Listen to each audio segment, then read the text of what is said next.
और अब आइए सीधे रुक करते हैं दिल्ली के मुख्यमंत्री अरविंद केजरीवाल की प्रेस कॉन्फ्रेंस का। पूरा देश देख रहा है कि पिछले 6 साल के अंदर दिल्ली की शिक्षा व्यवस्था के अंदर क्रांतिकारी परिवर्तन हुए हैं। पिछले 6 साल में सबसे पहले हमने ये यात्रा शुरू की कि हमने दिल्ली के बजट का लगभग 25% हर वर्ष बजट का 25% पैसा शिक्षा के ऊपर खर्च करना चालू कर दिया। इससे क्या हुआ?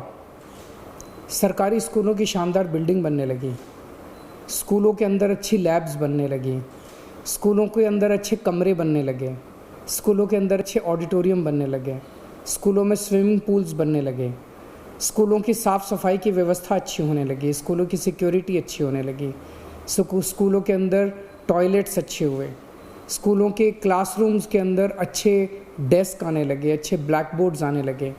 एक तरह से पूरा जो सरकारी स्कूलों का ढांचा था जो कि हीन भावना से ग्रसित था, प्राइवेट स्कूलों के अंदर अच्छा इंफ्रास्ट्रक्चर होता था, सरकारी स्कूलों के बच्चों के अंदर एक हीन भावना होती थी। जब सरकारी स्कूलों पे हमने 25% बजट खर्च करना चालू किया तो सरकारी स्कूलों का पूरा काया पलट होने लगा। दूसरा बड़ा परिवर्तन हमने किया कि अपने टीचर्स को और प्रिंसिपल्स को बहुत बड़े स्तर के ऊपर हमने ट्रेनिंग करने के लिए भेजा।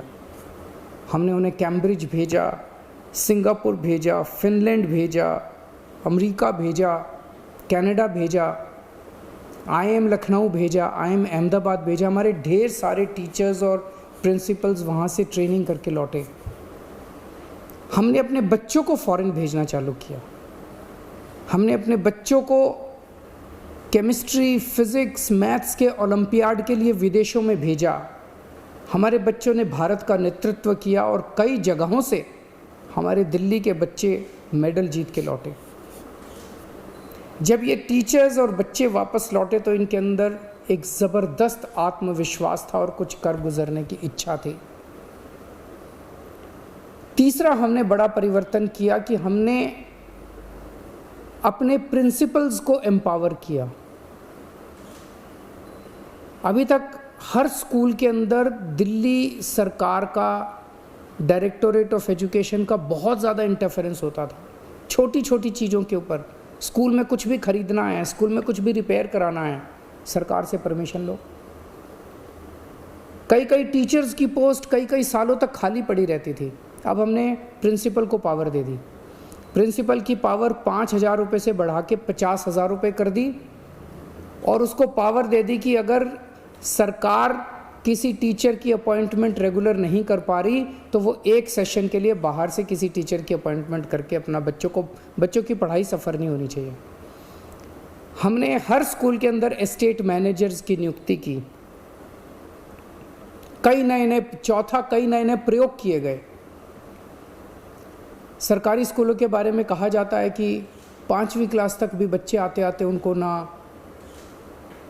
अपनी किताब पढ़नी आती है, ना अपना एक लाइन पढ़नी आती है, ना गणित के बेसिक क्वेश्चंस आते हैं। उनको तैयार करने के लिए हमने मिशन चुनौती और मिशन बुनियाद जैसे कार्यक्रम, नए प्रयोग शुरू किए।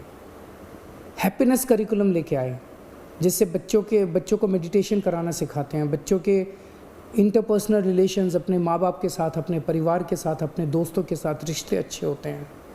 बच्चों के इमोशनल नीड्स पूरे होते हैं।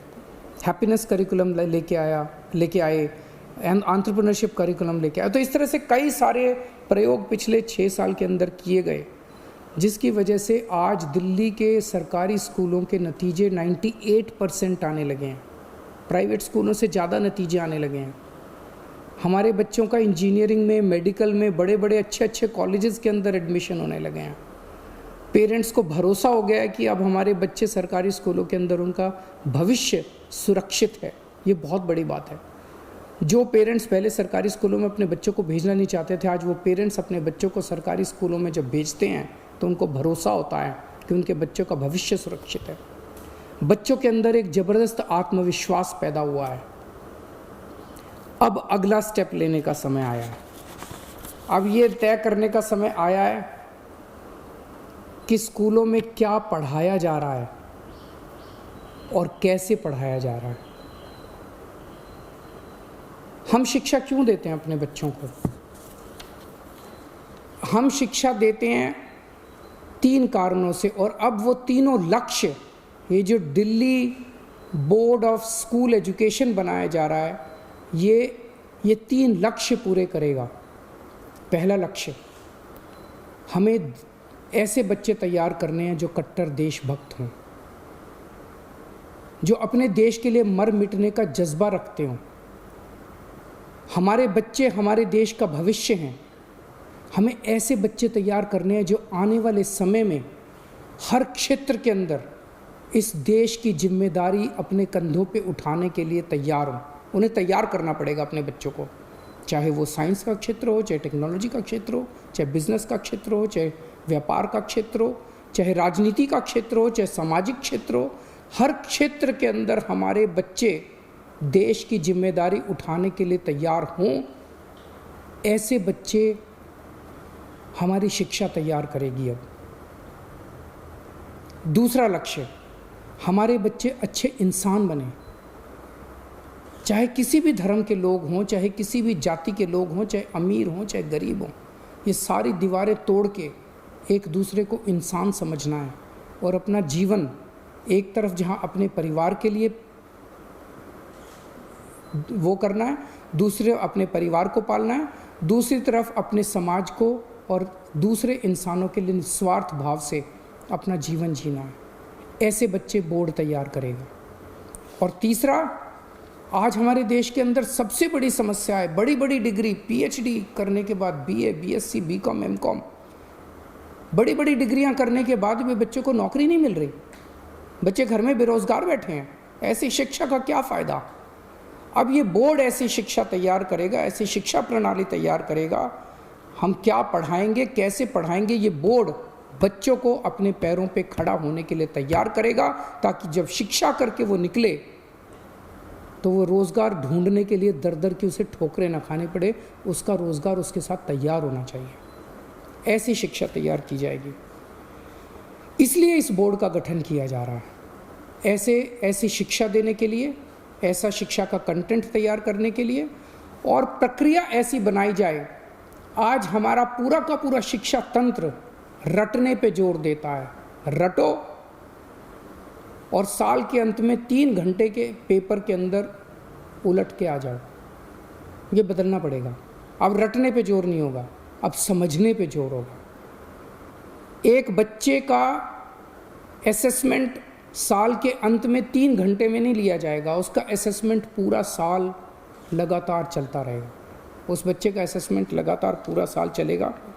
ये इंटरनेशनल स्तर का बोर्ड बनाया जा रहा है, जिसमें ढेर सारे इंटरनेशनल संस्थाओं से सहयोग लिया जाएगा। इंटरनेशनल प्रैक्टिसेस को स्टडी किया गया है और भी स्टडी किया जाएगा, और उन इंटरनेशनल प्रैक्टिसेस को हम दिल्ली में अपने स्कूलों में और अपने बोर्ड में लेके आएंगे।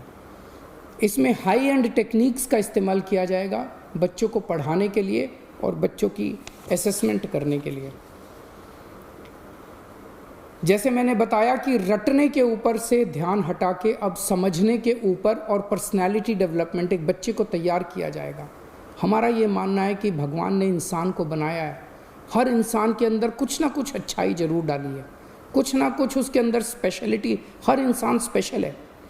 वो क्या स्पेशल है, ये शिक्षा प्रणाली की जिम्मेदारी होगी कि उस बच्चे की उस स्पेशलिटी को निकाल के उसकी किस चीज़ में रुचि है और उसे किस चीज़ की ज़रूरत है, उसका कैरियर किस चीज़ में होना चाहिए और उसे कौन सा कोर्स पढ़ना चाहिए। ये शिक्षा प्रणाली निकाल के उस बच्चे को वही सिखाया जाएगा जिसमें वो माहिर है, ना कि एक रट्टू तोता जो अभी बनते हैं वो बनाया जाएगा। दिल्ली में 1000 के करीब लगभग सरकारी स्कूल हैं, 1700 के करीब प्राइवेट स्कूल हैं। इनमें जितने बच्चे पढ़ते हैं मोस्टली सरकारी स्कूल तो सभी CBSE के, सरकारी स्कूल सारे CBSE के हैं, और 1700 जो प्राइवेट स्कूल हैं ये भी मोस्टली CBSE के हैं। इस वर्ष 21-22 एकेडमिक ईयर में 20 से 25 सरकारी स्कूलों को हम एक साथ सारे स्कूलों को इस बोर्ड में नहीं लेके आएंगे। इस साल सबसे पहले साल में 20 से 25 सरकारी स्कूलों को इस बोर्ड में शामिल किया जाएगा। उन्हें सीबीएसई से उनकी एफिलिएशन हटा के इस बोर्ड की एफिलिएशन दिलाई जाएगी। ये कौन से स्कूल होंगे, इसका चयन हम वहाँ के प्रिंसिपल्स, टीचर्स, पेरेंट्स के साथ मिलके करेंगे और हमें उम्मीद है कि 4 से 5 साल के अंदर वॉलंटैरिली सारे सरकारी स्कूल और सारे प्राइवेट स्कूल जो हैं वो इस बोर्ड में शामिल हो जाएंगे। इसकी एक गवर्निंग बॉडी होगी जिसकी अध्यक्षता एजुकेशन मिनिस्टर करेंगे। इसकी एक एग्जीक्यूटिव बॉडी होगी डे टू डे काम के लिए जिसकी अध्यक्षता एक सीईओ करेंगे। गवर्निंग बॉडी में, एग्जीक्यूटिव बॉडी में एक्सपर्ट्स होंगे, ढेर सारे इंडस्ट्री के भी होंगे, एजुकेशन के भी होंगे, प्राइवेट के, सरकारी स्कूलों के प्रिंसिपल्स होंगे, ब्यूरोक्रेट्स होंगे। तो अब से दिल्ली का अपना अलग एजुकेशन बोर्ड सिस्टम होगा, ये दिल्ली के मुख्यमंत्री अरविंद केजरीवाल ने स्पष्ट किया है, अभी ऐलान किया है। इसके साथ ही उन्होंने ये भी कहा कि जिस तरह से दिल्ली ने स्टडी कल्चर को चेंज किया, अपने स्टडी मॉड्यूल को चेंज किया, उसकी देश ही नहीं बल्कि दुनिया भर में तारीफ हो रही है।